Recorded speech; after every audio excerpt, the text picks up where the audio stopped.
I very much appreciate you bringing up my comments from 2013. Some of the people that have been in political power for the last 4 years, priorities other than standards, lethality, and meritocracy. Senator Elizabeth Warren grills Pete Hegseth over his long history of statements opposing women in combat roles, highlighting inconsistencies in his positions over a 12-year period. She also questions Hegseth on the ethics of the Pentagon revolving door, challenging him on whether generals should be banned from immediately joining the defense industry after leaving service. So going back to January 2013, you told a Fox News interviewer that women in the military simply couldn't measure up to men in the military, saying that allowing women to serve in combat roles would force the military to lower the bar. You picked up on that same theme in 2015, making remarks on Fox News, referring to women in combat as, quote, it would erode standards. June 2024, you said on Ben Shapiro's podcast, quote, women shouldn't be in combat at all. And then, of course, we've talked about it in 2024. You published a book, and you say on page 26 of your book, we need moms, but not in the military, especially in combat units. Page 48 of your book, you claim that women should not be in combat roles because men are distracted by women. And then 10 weeks ago, you appeared on the Sean Ryan show and said, I'm straight up just saying we should not have women in combat roles. Now, I presume you recall making all these statements? Senator, I'm not familiar with the article you're pointing to in 2013, but it underscores my argument completely, because in that 2013 argument, I was talking about standards. No, standards are what it's always been about, Senator. Let's not have this same fight again. Always been about Senate standards. I've quoted you directly. We've got the video. We're happy to show it. But I want to be clear here. For 12 years, you were quite open about your views, and your views were consistently the same. Women are inferior soldiers, sailors, Marines, airmen, and guardians. And in case anyone missed the point, and these are your words from 10 weeks ago, women absolutely straight up should not be permitted to serve in combat. And I notice on each of these quotes, those are said without qualification. It's not by how much you can lift or how fast you can run. They don't belong in combat, period, or your words, straight up.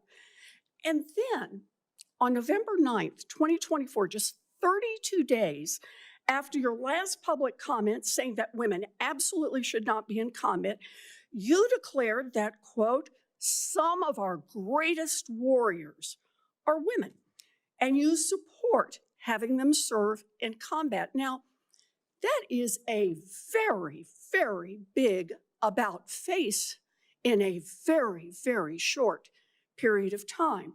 So help me understand, Mr. Hegseth, what extraordinary event happened in that 32-day period that made you change the core values you had expressed for the preceding 12 years?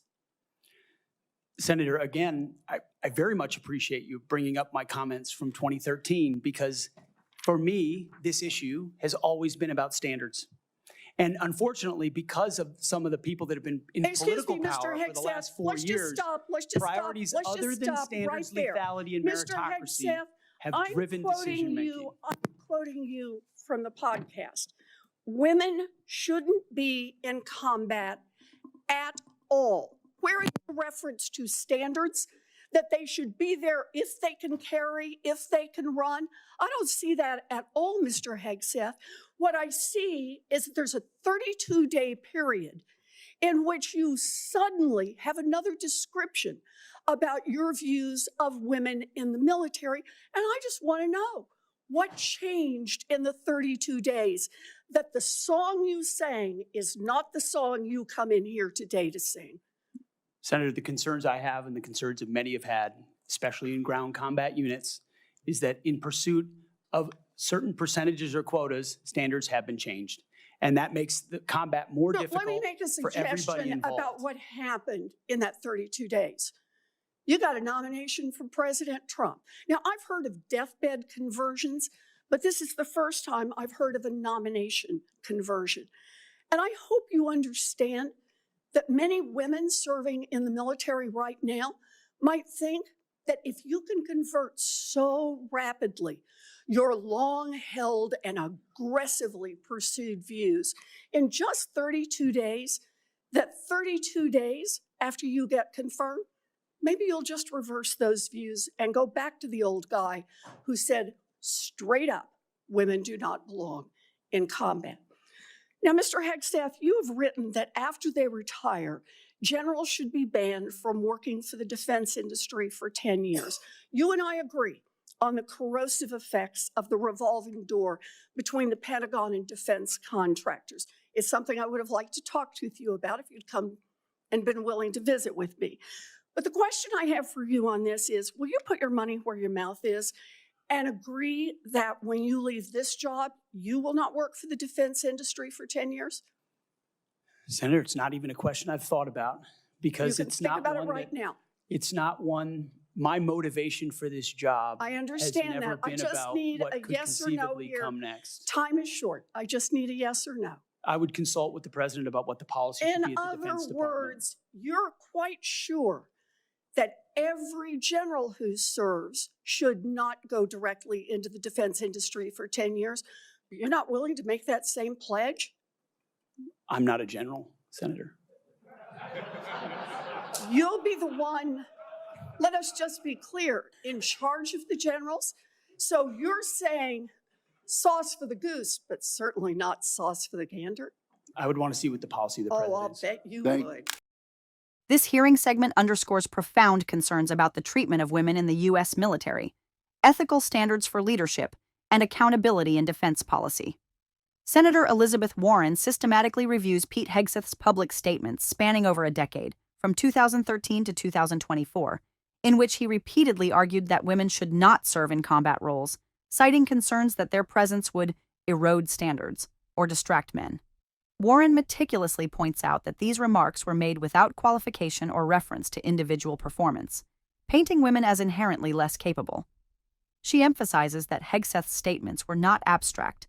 They were widely publicized and have the potential to harm morale and career opportunities for tens of thousands of women serving in combat, impacting both retention and the perception of fairness in military advancement. Warren highlights a striking reversal in Hegseth's position.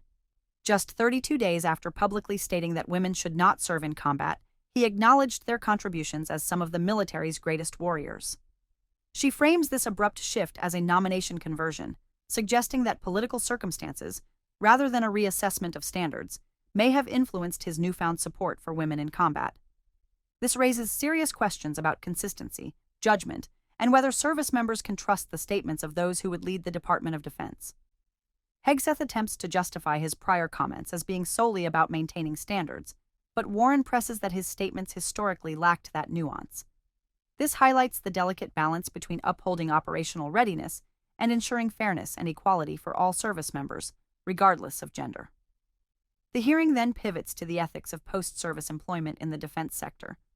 Warren challenges Hegseth on whether he would support a 10-year ban preventing generals from immediately joining defense contractors, citing the corrosive effect of the revolving door between military leadership and the defense industry. Hegseth declines to provide a definitive yes or no, suggesting he would defer to presidential policy. Warren sharply notes the inconsistency. Hegseth's concern for ethical standards appears selective.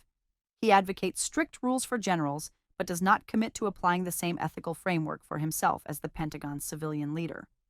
This exchange illuminates broader themes about accountability and defense leadership, demonstrating the tension between personal beliefs, political realities, and institutional norms.